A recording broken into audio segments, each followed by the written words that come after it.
கழக வரலாற்றில் 2026 என்பது நம்முடைய தமிழக வெற்றி கழகத்தினுடைய தலைவர் விஜய் அவர்கள்தான் தமிழ்நாட்டை ஆள வேண்டும் என்று மக்களும் விரும்புகிறார்கள். மேலை நாடுகளிலிருந்து தமிழர்கள் வருகை தந்து வாக்களிக்க இருக்கிறார். இது இந்திய நாட்டின் வரலாற்றில் பொன்னெழுத்துக்களால் பொறிக்கப்பட வேண்டிய காலமாக அந்த காலம் அமையும். இன்றைக்கு தமிழகத்தை பொறுத்தவரையிலும் சட்ட ஒழுங்கு சரியாக இல்லை. மக்களுக்கு வேண்டிய திட்டங்கள் நிறைவேற்றப்படவில்லை. மக்கள் அனைவருமே இன்றைக்கு வேலைவாய்ப்பு இல்லாமல் தொழில் முடங்கி போயிருக்கிற நிலை இன்றைக்கு தமிழ்நாட்டில் இருக்கிறது.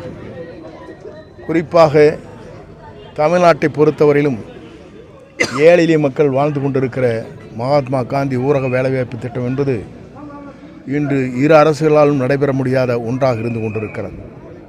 நான் அதை குறிப்பிடுவதற்கு காரணம், ஏழைகள் 100 நாட்கள் வேலைக்கு சென்று திரும்ப வேண்டிய சூழ்நிலை, அதை வைத்து தங்களுடைய இல்லங்களை நடத்த வேண்டிய சூழ்நிலை இருக்கின்ற இந்த காலகட்டத்தில் இன்று இரு அரசுங்க அதற்கான நடவடிக்கை மேற்கொள்ளாமல் இருப்பது என்பது ஒரு கிராமப்புறங்களிலே வாழ்கிற ஏழை எளிய மக்களுக்கு அவருடைய கண்ணீரை துடைப்பதற்கு இந்த இரு அரசுகளும் தயாராக இல்லை என்பதுதான் எடுத்துக்காட்டாக இருந்து கொண்டிருக்கிறது.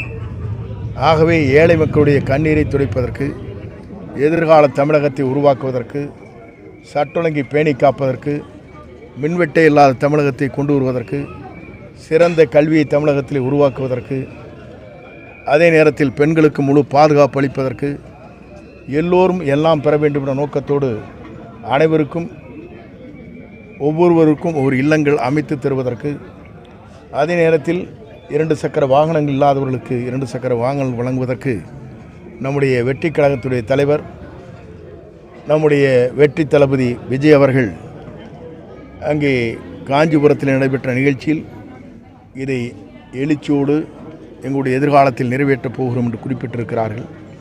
எதிர்காலம் பிரகாசமுள்ள எதிர்காலமாக மாறும். அந்த காலத்தை எதிர்நோக்கி 3வது ஆண்டு இங்கே விழா நடைபெற்று கொண்டிருக்கிற வருகின்றிருக்கிற வெற்றி கழகத்துடைய அனைத்து நிர்வாகிகளுக்கும், எங்களோடு இணைந்து பணியாற்றி கொண்டிருக்கிற அனைத்து நிர்வாகிகளுக்கும் கோடான கோடி நன்றி மலர்கள் நான் தெரிவித்துக் கொள்கிறேன்.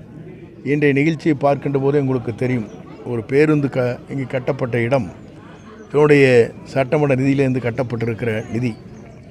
இதை கூட நாங்கள் திறப்பதற்கோ அல்லது எங்களுடைய பெயரை போடுவதற்கோ எத்தனையோ போராட்டங்கள் நடைபெற்று கொண்டிருக்கிறது.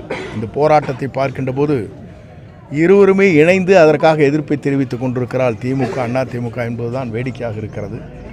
ஆக இருவரும் ஒன்றாக இணைந்தே வேணாலும் தேர்தல் களத்தில் நின்றால் கூட எங்களை வெற்றி பெற முடியாது என்ற வரலாறு தான் தமிழ்நாட்டிலே உருவாகுமே தவிர எவராலும் அதை தடுத்து நிறுத்த முடியாது.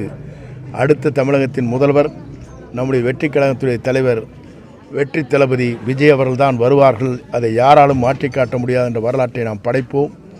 நன்றி, வணக்கம்.